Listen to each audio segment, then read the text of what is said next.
De volta, minha gente, programa Brasil Cristão, hoje terça-feira, dia de mesa redonda. Sempre trazemos um assunto que está sendo muito discutido ou falado, ou um assunto que mesmo que não esteja sendo muito discutido, mas é necessário que nós iluminemos ele com a doutrina da fé. Graças a Deus. Você sabe o que é bom? Que você pode ficar em paz aí, tranquilo, dormir sossegado? É que nós não vamos falar nada aqui que esteja fora da doutrina da igreja, graças a Deus. Então você pode ficar tranquilinho. Tem dois compêndios aqui, por falta de um, né? Mas estamos armados. Estamos armados aqui com o Padre Douglas.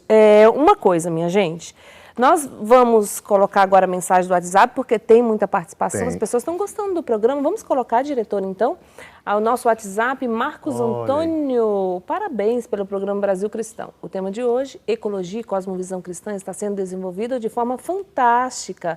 O programa vem me surpreendendo constantemente. Marcos Antônio. O professor Marcos Antônio, grande amigo, conheço. Abraço, querido. Obrigada pela sua participação. Né? É tão bom quando um professor participa e fala assim, sim, graças a Deus. Gratificante para nós. É verdade. Tem mais gente? Vamos ver. Parabéns pelo tema de hoje e a forma corretíssima do debate. Salles. Muito bem. Obrigado, Salles. Tem mais um, vamos ver. Vamos lá. Marcos Patrocínio. Boa noite. O programa hoje está profético, denunciando esse panteísmo que querem nos enfiar goela abaixo. O Espírito Santo está se servindo do Brasil cristão para formar verdadeiramente um Brasil cristão. Aleluia. Deus seja louvado, Marcos. Deus seja louvado. E o inimigo acorrentado. Amém. Tem mais um, Salete Trevisan. Noite Santa. Sua bênção, Padre. Que show o tema do programa de hoje. Explicações maravilhosas. Muito obrigada. Louvado seja meu Senhor. Salve Maria. Salete de Bandeirante, Santa Catarina. Obrigado, Salete. Tem uma questão que a gente precisa entrar nela, porque toda essa agenda, o que acontece? Nós, os cristãos que estão na igreja, também vivem, nós não somos do mundo, mas estamos no mundo. Toda essa agenda, para que ela aconteça, para que ela se dê de acordo com os pensadores, os donos das nações, precisa se eliminar os obstáculos, não é? Hoje a religião cristã é um grande obstáculo para essa agenda. E, infelizmente, muitas pessoas se utilizam da igreja católica, para difundir essa agenda ecológica, esse ecologismo, não é, anticristão e pagão, dentro da própria igreja, utilizando até mesmo, por exemplo, vou dar um exemplo aqui, porque muita gente pode pensar, São Francisco de Assis. São Francisco de Assis, mas São Francisco de Assis, ele amou a natureza, ele chamou todo mundo de irmão, e ele também chamou a terra de mãe. Então, existe um grande equívoco aqui no Cântico das Criaturas, não é? Exato. Cântico das Criaturas de São Francisco, que precisa ser explicado, para não confundir São Francisco, pelo amor de Deus, com um ecologista, né? Olha, se me permite, Padre, Drica, eu aproveitando que nós estamos onde estamos, na Rede Século XXI, eu vou trazer aqui, para você que nos assiste, para você que assiste a programação da Rede Século XXI, você está familiarizado com o que eu vou falar agora. Em 2017, o Padre Eduardo, fundador dessa TV, foi profundamente tocado pelos escritos de uma mística italiana chamada Luisa Piccarreta. E nessas aparições que ela tinha, nessas experiências místicas, Jesus começa a falar com ela a respeito da vontade de Deus, não tanto como algo a ser realizado por nós, mas como uma dimensão na qual a gente entra, um ar que a gente respira. E viver na divina vontade é um passo para além do cumprir a vontade. E aí é muito interessante quando a Luísa começa a escrever a respeito do Gênesis. E ela começa a descrever o estado pré-eternatural de Adão e Eva, né? Antes do pecado, Adão e Eva e a capacidade que eles tinham de relacionar-se com Deus. São coisas muito lindas. A palavra jardim na Escritura significa lugar de intimidade. Então eles são criados por Deus, colocados num lugar de intimidade. Eles têm tamanha intimidade com Deus que são capazes de o reconhecer pelo caminhar no jardim. Né? Diz que Adão ouviu os passos do Senhor e se escondeu, ou seja, ele tinha tanta intimidade que ele sabia distinguir, pelo barulho, é Deus que está vindo. Conhece, intimidade. E a capacidade deles de perceber a grande filarmônica que é a terra. Todos os sons, tudo aquilo para a glória de Deus, cantando a glória de Deus, apontando para a glória de Deus. Eu quero mandar um abraço aqui para todo mundo que é de Foz do Iguaçu nesse exato momento. Por que eu estou falando de Foz do Iguaçu?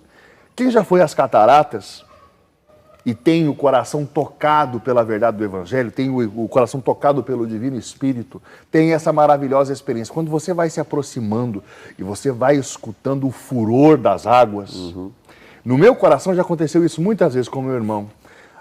Eu lembro, eu e meu irmão mais velho, meu irmão mora em Foz do Iguaçu, a primeira vez que nós fomos, ele me levou e nós começamos a ouvir o furor das águas e o nosso desejo foi de começar a louvar a Deus, adorá-lo, porque quão poderoso é Deus, Sim. Quão maravilhoso é Deus. O Espírito do Senhor te faz de verdade olhar para todos os seres criados e lembrar lá em Gênesis, capítulo 1, que a terra era sem forma e vazia, as trevas cobriam um abismo e o Espírito de Deus se movia sobre a superfície das águas. Ou seja, o Espírito de Deus plasmou a terra, fez tudo. Então, assim, de fato, nos remete a Deus. Paulo vai dizer para os romanos que as perfeições invisíveis de Deus são perceptíveis a nós pelas suas obras. De modo que ninguém vai poder se excusar, Paulo diz, para dizer, não sabia que existia um Deus. Paulo diz, quando você olhar para a criação, você vai ter que reconhecer que há um Deus. Quanto mais cheio de Deus, mais exato, amante da criação. Você pode inferir isso da criação. Né? E aí nós vamos ver que nós vemos em Jesus ele apaixonado e ensinando para os apóstolos, olhem os lírios dos campos, né? Os pássaros, Sim. O próprio Senhor Jesus fazendo isso, dominando sobre tudo isso, e aí nós vamos ver na tradição bimilenar da igreja, homens como Francisco de Assis, que contemplou isso. Por causa do Espírito de Deus, nele consegue de novo perceber a filarmônica. Que louva e adora a Deus. Ou seja, é muito diferente você olhar para a criação a partir de uma pessoa, essa pessoa, o próprio autor, o Espírito Santo, e olhar para a criação a partir de projetos, a partir de ideias ou de filosofias. É muito diferente, muito diferente. O que pode dar a impressão, uma expressão que eu costumo usar para os meus alunos, é que a fé cristã seja compatível com certas filosofias no início do discurso. Então, você pega a fé cristã em uma filosofia assim, com muitas páginas, né, grossos assim como esse livro. Elas parecem dizer a mesma coisa nas 2 primeiras páginas, e aí a pessoa só lê as 2 primeiras páginas e realmente acredita, olha só que interessante, esse tema do meio ambiente. Vamos cuidar do meio ambiente. Vamos cuidar, tudo bem. Porque a nossa igreja diz a mesma coisa, nós temos uma doutrina social sobre isso. Tá.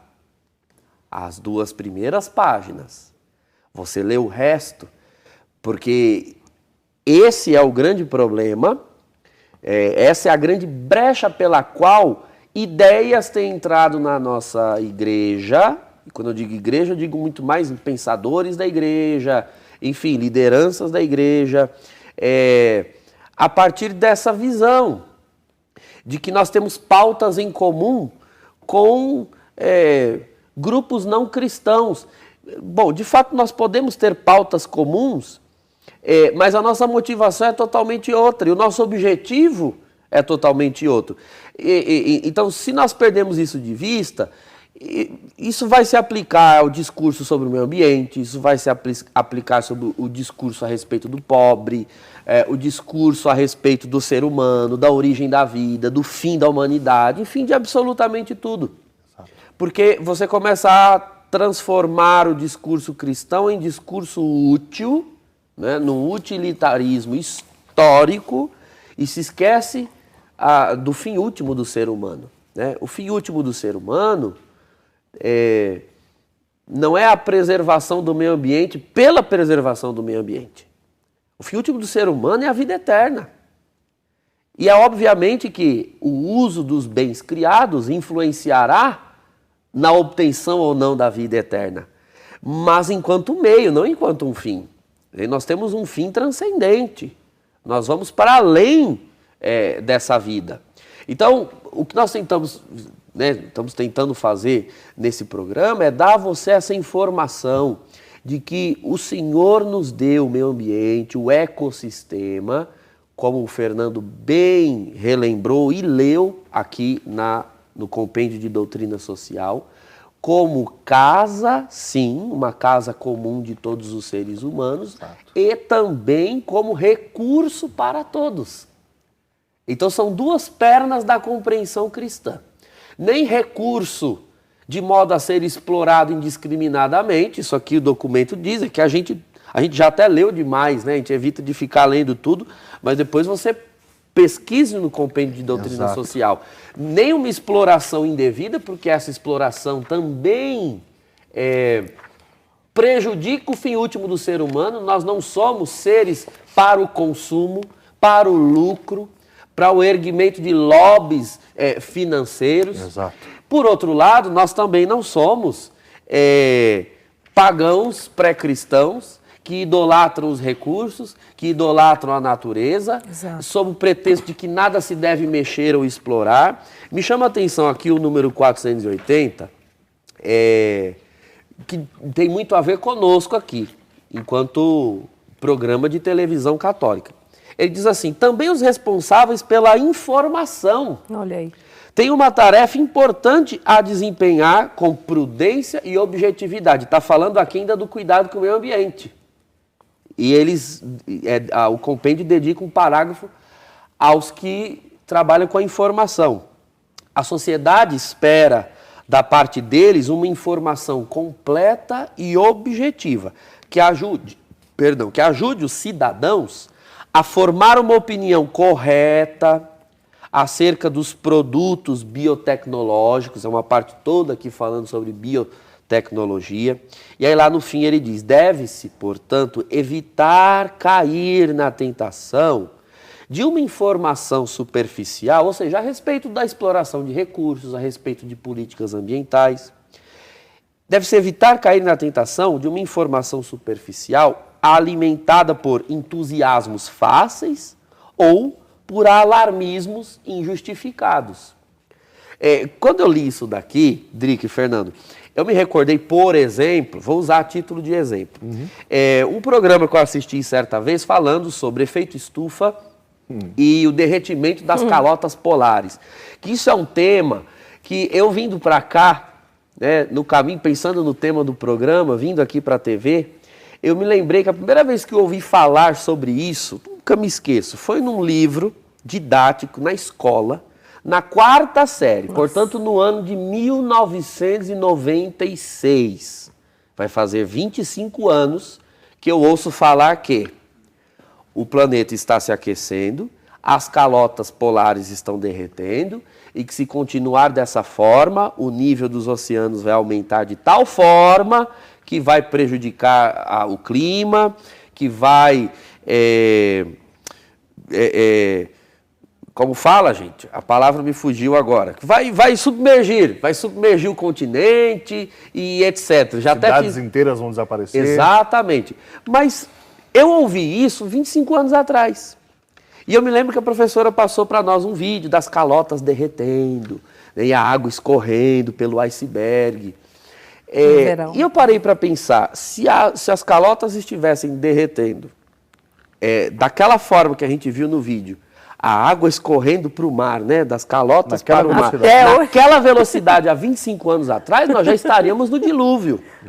Então o que eu comecei a perceber nesse período de informações falsas, né, se fala muito de fake news, né, notícias falsas.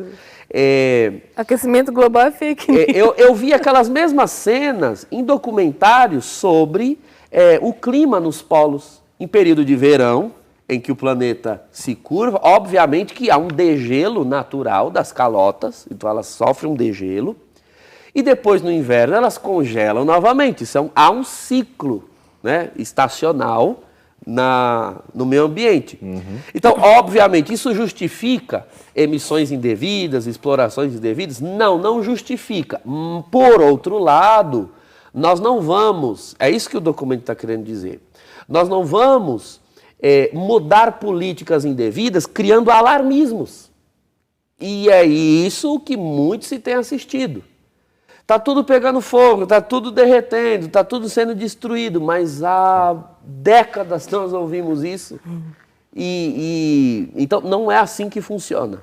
Tá? Não é assim que nós cristãos vamos defender o meio ambiente fazendo guerra, porque isso também corrobora para nos desviarmos do fim último do homem. Sim. Fazendo guerra contra governos, contra instituições, em nome do meio ambiente, e com isso pecamos contra a caridade. Em nome do bem comum e da sustentabilidade, destruímos o bem comum. Destruímos o bem comum, E a a caridade e a sustentabilidade também. Ô, gente, é um ciclo difícil, né? É uma coisa difícil de entender, né? Eu queria voltar aqui na São Francisco, porque ele é muito citado, não é? Sim. Como chamando a terra de mãe.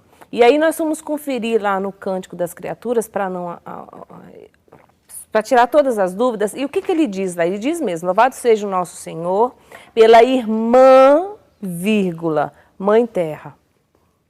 E esse irmã na frente faz toda a diferença, porque ele considerava toda a natureza irmãos, porque são criaturas, mas é aquele tipo de irmão, assim, são os nossos irmãozinhos. Chesterton diz isso no livro Ortodoxia, não é? Sobre São Francisco. São duas acepções. Nós somos irmãos de toda criatura, no sentido de seres criados. Seres criados, exatamente. Né? Mas nós, cristãos, temos uma outra fraternidade mediante a graça.